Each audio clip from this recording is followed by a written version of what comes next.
Sa isang grocery store, humingi si Maria ng candy sa kanyang ate na si Asia pero tumanggi si Asia dahil kailangan nilang magtipid para makapunta sa New York.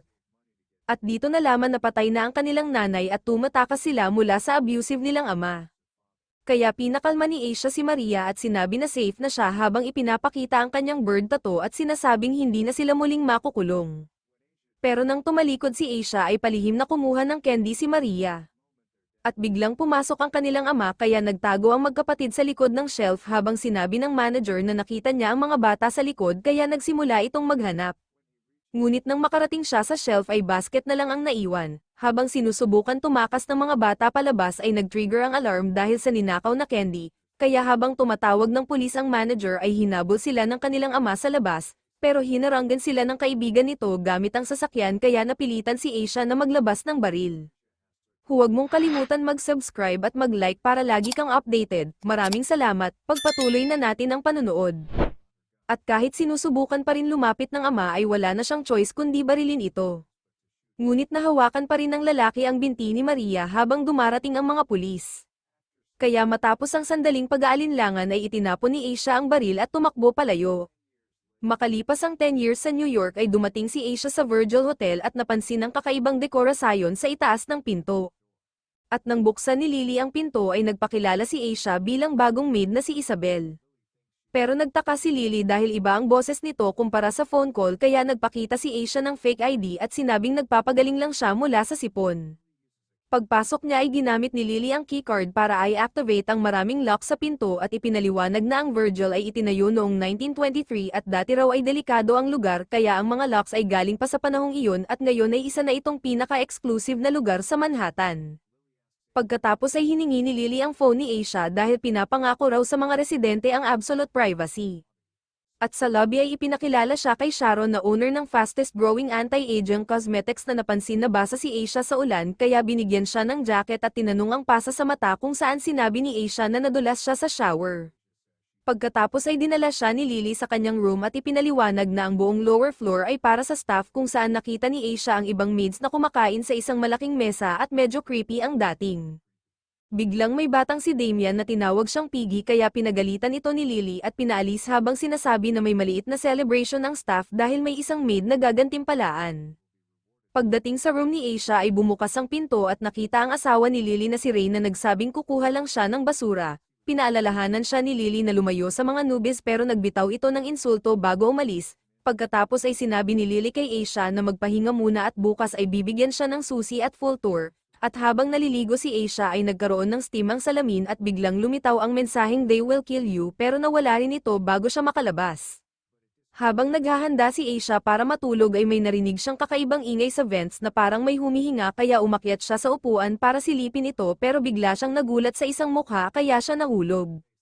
Pagkatapos ay may narinig siyang babaeng tumatawa kaya lumabas siya ng kwarto pero walang tao sa koridor at isa-isang namatay ang mga ilaw hanggang tuluyang magdilim. Biglang may nightlight na umilo at napansin niyang may naglalakad sa likod niya pero walang sumasagot kahit magsalita siya kaya natakot siya at bumalik sa kwarto.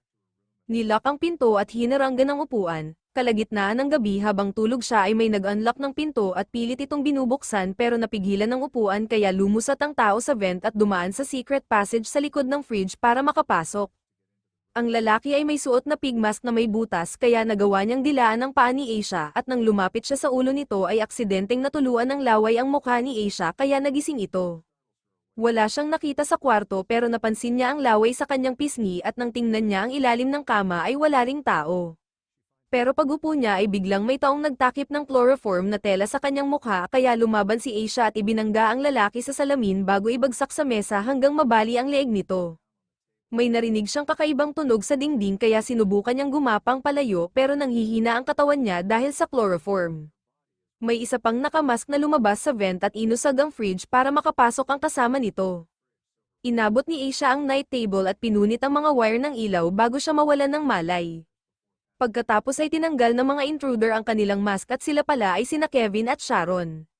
Nagtaka si Kevin kung bakit nauna ang isang lalaki at sinabi ni Sharon na baka ginagawa nito ang masama sa mga maid bago umatake. Inalis ni Kevin ang upuan para makapasok pa ang dalawang nakamask na residente habang inaayos ni Sharon si Aisha na biglang nagising matapos kagatin ang mga wire at dahil sa kuryente ay tuluyang nagising siya at napaatras si Sharon. Habang nagulat ang mga lalaki ay tumakbo si Aisha at nagtago sa closet. Nagising din ang unang umatake at binasag ni Sharon ang mesa para gawing weapon ang mga paa nito. Nang buksan ni Kevin ang closet ay agad siyang pinugutan ni Aisha gamit ang espada dahil may dala pala siyang maraming weapon sa kanyang malita. Nabaril din niya ang isa pang lalaki bago sipin ni Sharon ang shotgun mula sa kanyang kamay. Pagkatapos ay muli siyang umatake gamit ang blade at nilabanan ang natitirang mga kalaban habang ginagamit si Sharon bilang shield. Sa mabilis na galaw at sunod-sunod na hiwa ay napatumban niya silang lahat, pero may isang lalaki na mabilis nakabangon at sinubukang kunin ang shotgun kaya pinutol ni Aisha ang paa at kamay nito sabay hiwa sa ulo nito. Nakuha man niya ulit ang shotgun ay nahila siya pabalik at na-disarm ulit kaya nagpatuloy ang laban at nakipagpalitan siya ng suntok at tama kay Sharon at sa huling lalaki bago siya nagtago sa ilalim ng kama. Biglang tumalon si Aisha palabas habang ginagamit ang mattress bilang shield at paulit-ulit itong sinaksak hanggang tuluyang mapatay ang lalaki. Nakaiwas si Sharon sa atake at napulot ang shotgun kaya pinaputukan niya ang mattress pero nakaiwas din si Aisha at hindi na makabaril si Sharon dahil ubos na ang ammo. Kaya ibinato niya ang shotgun kay Aisha pero nasalo ito at ibinalik para matamba siya. Habang nagpapatuloy ang laban ng dalawang babae ay may isang lalaki na naghagis ng kutsilyo kaya ginamit ni Aisha si Sharon bilang panangga at tumama ito sa likod niya. Sinundan niya ito ng headbutt hanggang tuluyang mapatay si Sharon.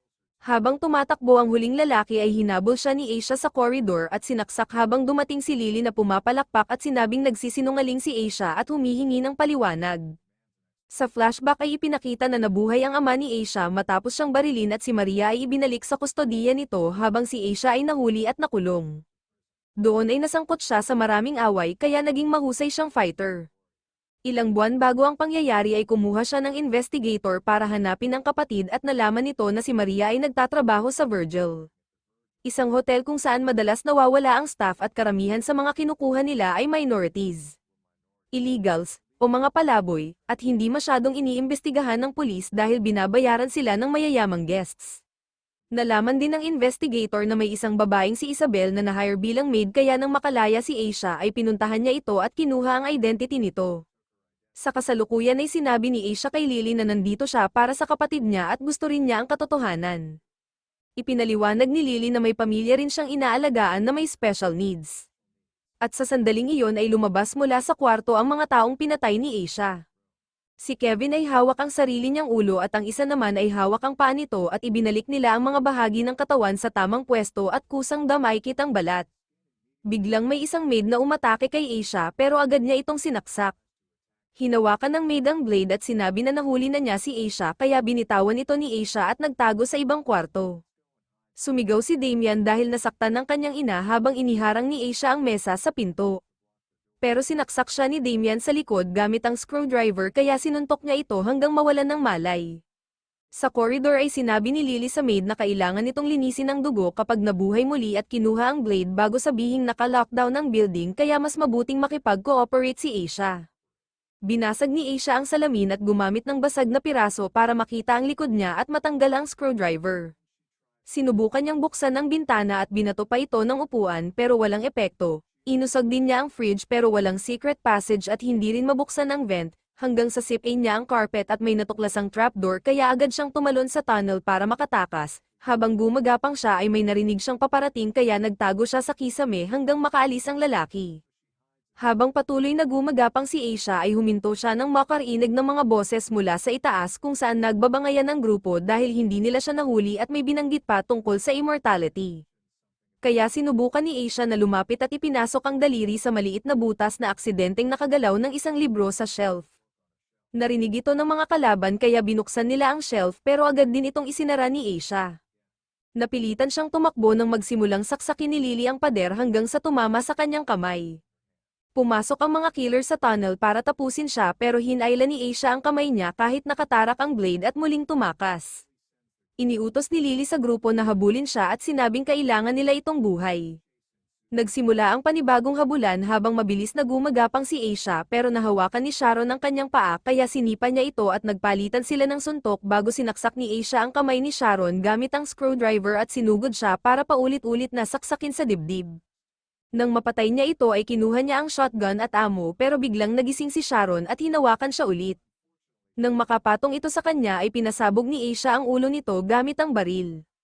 Narinig ni Kevin ang putok at papunta sa direksyon nila habang ang katawan ni Sharon na walang ulo ay muling bumangon at hinabol si Asia. Tumakbo sila ng matagal hanggang sa biglang tumigil si Sharon kaya tinutukan siya ni Asia pero bigla itong tumakbo palayo. Maya-maya ay hinatak ni Ray si Asia papasok sa madilim na daanan bago siya makita ni Kevin. At nang makaalis si Kevin ay inamin ni Ray na siya ang nagsulat ng mensahe sa salamin at ipinaliwanag na ang hotel ay isang templo para kay Satan na mahigit 100 years na.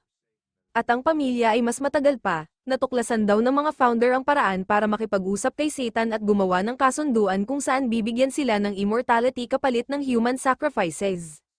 Basta nasa listahan ng pangalan ng isang tao ay hindi ito mamamatay kahit ilang beses pa itong patayin at kahit maliit na piraso ng balat ay sapat para mabuhay muli. Lahat ng miyembro ay mayayaman na ginagamit ang pera para protektahan ng sikreto ng hotel at kumukuha sila ng mga taong walang laban bilang staff para patayin ng walang consequence. Pero may piling ilan na binibigyan ng chance na sumali sa pamilya. At kapag nagkamali ang isa ay buburahin ang pangalan nito sa listahan at tuluyang papatayin. Kailangan nila si Asia na buhay para sa sacrifice ngayong gabi. Habang gumagapang pa ang dalawa sa tunnel ay ang mata ni Sharon ay sumusunod sa kanila at gumagawa pa ng kakaibang galaw para makaakyat sa isang shaft. Pagdating sa susunod na floor ay nakita ni Asia sa vent ang malaking grupo ng mga tao na gumagawa ng malaswang gawain at sinabi ni Ray na dahil sa immortality ay naboboard ang mga mayayamang ito kaya bawat floor ay naka-assign sa iba't ibang bisyo. Hanggang sa makarating sila sa isang kwarto kung saan may nakakulong na maid at nagulat si Asia dahil si Maria pala iyon. Agad niyang sinabi na cult ang lugar at nandito siya para iligtas ito pero alam na pala ni Maria, at sa flashback ay ipinakita na habang nakakulong si Asia ay nagtatrabaho si Maria bilang cleaning lady sa isang lalaking umaabuso sa kanya. Isang gabi ay may nakita si Maria na job ad para sa Virgil at agad siyang nag-apply. At sa sumunod na paggising niya ay napalibutan na siya ng cult kung saan siya sana ang susunod na sacrifice pero ipinaliwanag ni Lily na may nawalang maid dahil nahuli itong nagnanakaw kaya inalok nila ang trabaho kay Maria at tinanggap naman niya. Sa kasalukuyan ay sinisi ni Maria si Asia dahil iniwan siya at sinabi na ito na ang tahanan niya ngayon kaya nagpalitan sila ng masasakit na salita hanggang sa suntukin ni Asia si Maria para mawalan ng malay. Pagkatapos ay tinanong niya kung paano makatakas at sinabi ni Ray na ang tanging paraan ay ang fire ladder sa rooftop pero kailangan nilang dumaan sa napakadelikadong 9th floor kaya pumayag siyang tumulong dahil sawa na siya sa hotel. Biglang nahulog ang mata ni Sharon mula sa vent kaya dinurog ito ni Asia. Samantala natagpuan ni Kevin ang katawan ni Sharon na may lahat ng nakita ng mata nito kaya gumamit ito ng gestures para ipaalam ang plano ni Asia at tinext niya ito sa mga kasama. May dalawang lalaki na pumasok sa kwarto para hanapin si Asia pero agad niya silang binaril para umatras. Pagkatapos ay binuhat niya si Maria habang tumatakbo sila ni Ray pero hinabol sila ni Lily. Kevin at isa pang lalaki, nang makasalubong nila ang ilang babae na gumagawa ng malaswang gawain ay itinulak ni Ray ang mga ito papunta sa mga humahabol at hinaranggan pa sila habang hinihila ni Asia si Maria papasok sa dumbwaiter para makatakas. Pagdating ni Kevin ay wala na ang magkapatid kaya si Ray na lang ang nahuli. Sa kusina ay hinayla ni Asia si Maria palabas ng dumbwaiter pero aksidenteng natamba ang kawali kaya may cultist na nakarinig at nagtago sila sa likod ng mga kaldero. Kinuha ng lalaki ang shotgun mula sa dumbwaiter at hinanap sila kaya sinubukan lumaban ni Asia pero mas malaki ito at paulit-ulit siyang sinaktan hanggang sa durugin ni Maria ang ulo nito gamit ang fire axe. Sa kwarto ni Lily ay tinanong niya si Ray kung bakit siya nagtaksil at sinabi nito na dati akala niya ay tumutulong siya sa lugar sa pamamagitan ng pag-alis ng masasamang tao pero nitong mga nakaraang taon ay mga inosenteng babae na ang pinapatay nila.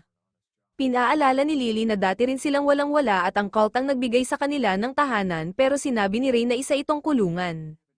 Naputol ang usapan nang sabihan siya ni Kevin na oras na ng announcement kaya iniwan ni Lily si Ray kay Sharon na unti-unting tinutubuan ulit ng ulo. Sa broadcast system ay inihayag ni Lily na nakadisable na ang lahat ng elevator at ipinadala na ang larawan ni Asia sa group chat kaya lahat ng cultist at maid ay kailangang maghanap sa buong building at hulihin siya ng buhay. Sa kusina ay tinapos ni Maria ang pagtali sa kalaban at sinabi kay Asia na siya ang magdi-distract para makatakas ito sa elevator shaft, at nang mawala si Maria ay may narinig si Asia na sigaw ng babae kaya kinuha niya ang shotgun at axe at pumunta para tingnan, at pagdating sa dining room ay may cult member na biglang sumalakay kaya agad siyang nagpaputok. May ilang tao na nagtatago sa likod ng mga mesa at bigla silang nagsitakbuhan habang sinasamantala ang dilim para palibutan si Asia. Agawin ng shotgun at paulit-ulit siyang bugbugin kaya sa sobrang sakit at takot ay tumakbo siya hanggang makalabas ng dining room. Sa koridor ay nabangga niya ang isang alcohol cart kaya kumuha siya ng tuwalya. Binasa ito ng whiskey at ibinalot sa axe bago sindihan ng apoy. Pero bago siya umatake ay sinabi ng mga cultist na hawak na nila si Maria kaya galit na pumasok si Asia at nagsimulang umatake. Mas naging maayos ang laban niya dahil sa liwanag ng apoy at isa-isa niyang sinunog ang mga kalaban habang ginagamit ang mga furniture bilang advantage. Nang may lalaking nagtulak sa kanya sa mesa ay pinutol niya ang kalahati ng paa nito at pinagbubugbog. May isa namang kumuha ng shotgun kaya ginamit ni Asia ang mesa bilang shield at tumalon ng malakas. Nasira ang mesa sa putok at tumagos siya para hatiin ang lalaki sa dalawa. Habang umaandar ang sprinklers ay tinapakan niya ang isang lalaki na nagsasabing mabubuti raw sila kung makikilala lang sila ng mas maayos pero bigla itong napatigil ng barilin. At paglingon ni Asia ay nakita niya si Maria na may hawak na shotgun. Niyakap niya ang kapatid at humingi ng tawad at pumayag ng umalis kasama siya. Pero dahil nagsisimula ng mabuhay muli ang mga kalaban ay tumakbo ang magkapatid at pinilit buksan ang elevator doors bago umakyat sa shaft. Ipinaliwanag ni Asia na natuto siyang lumaban sa kulungan at mas mabuti iyon kaysa sa buhay kasama ang ama nila. Saka sinabi ni Maria na namatay na ang kanilang ama 2 years ago dahil sa cancer kaya humingi ng tawad si Asia sa pag-iwan sa kanya. Samantala napansin ni Lily na nakasara ang dining room dahil sa axe kaya tinanggal niya ito at nakita ang mga cultist na unti-unting nabubuhay muli kaya pinahanap niya sa lahat ang magkapatid at napansin ang dugo sa elevator doors. Habang naririnig ang ingay ay patuloy na umaakyat ang magkapatid sa hagdan sa loob ng shaft pero may lalaking humabol kaya nagpaputok si Asia kahit nakakaiwas ito. Napilitan siyang mag-reload at muntik pang malaglag ang amo pero nasalo ni Maria. Sa susunod na bala ay na-stock ito sa shotgun kaya naging useless na at ibinato na lang ni Asia sa lalaki. Pagdating sa 9th floor ay bumukas ang pinto at may cultist na sumubok humawak sa kanila pero nahila nila ito at nahulog pababa. Nadulas pa ang kasama nito sa hagdan at bumagsak ang katawan sa bubong ng elevator hanggang maging durog na laman. Pagpasok ng magkapatid sa 9th floor ay nadatnan nila si Lily. Ang mga maid at buong cult na naghihintay, at dahil kailangan nila si Asia na buhay ay nagbanta siya na papatayin ang sarili kung hindi pa kakawalan si Maria, pero tinawanan siya ni Lily at sinabing hindi niya talaga kilala ang kapatid, dahil lumabas na tinanggap din ni Maria ang deal sa demonyo at si Isabel sana ang una niyang sacrifice pero dumating si Asia kaya nauubusan na siya ng oras at kung hindi siya makakapag-alay ngayong gabi ay siya ang mamamatay. Inutusan ni Lily ang kanyang mga tauhan na hulihin ang magkapatid kaya lumaban si Asia pero nahulog siya sa shaft at nasalo lang ng isang cultist ang kanyang paa kaya dinala siya pabalik sa 9th floor kung saan sinaksak siya ni Lily sa tiyan.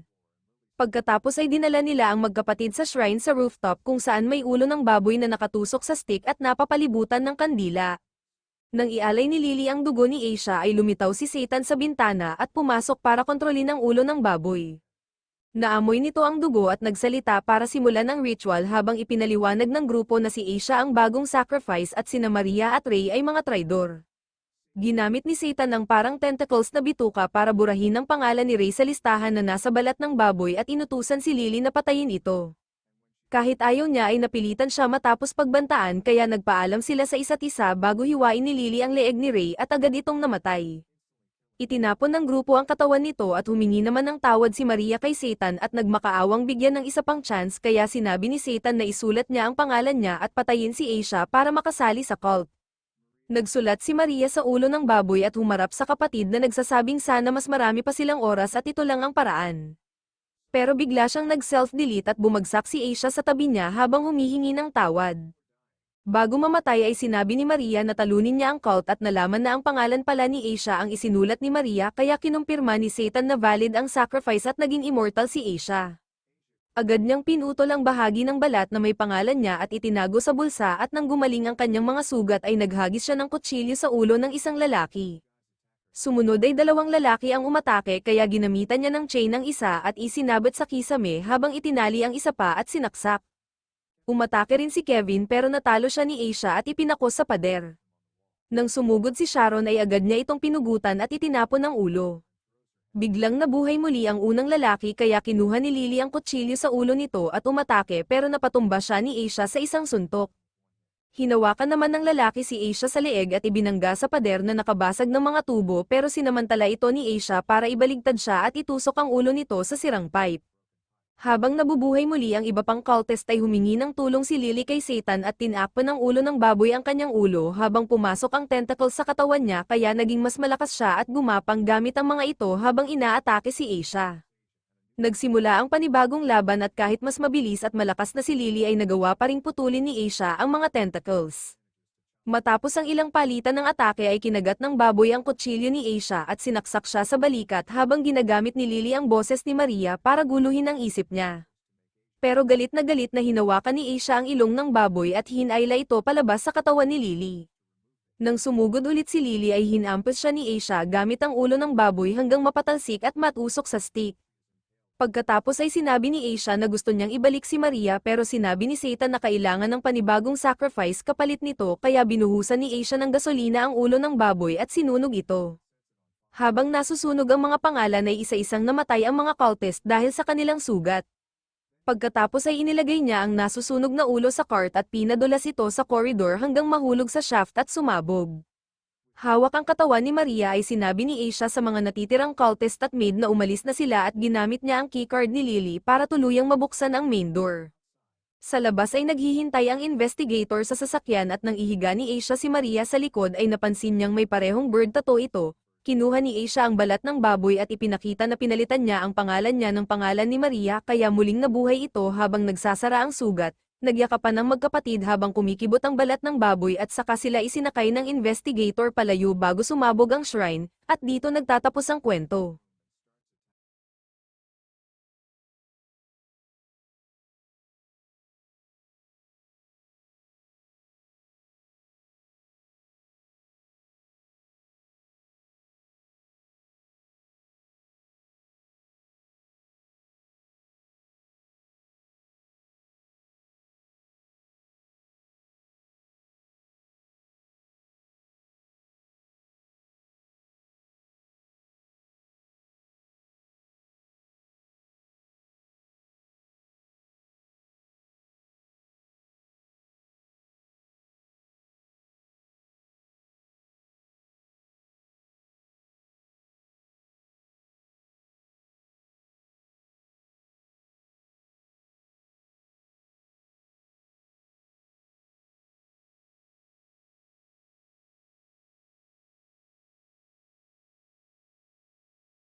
exchange a few hits before Asia impales him on the wall. When Sharon comes after her, Asia quickly decapitates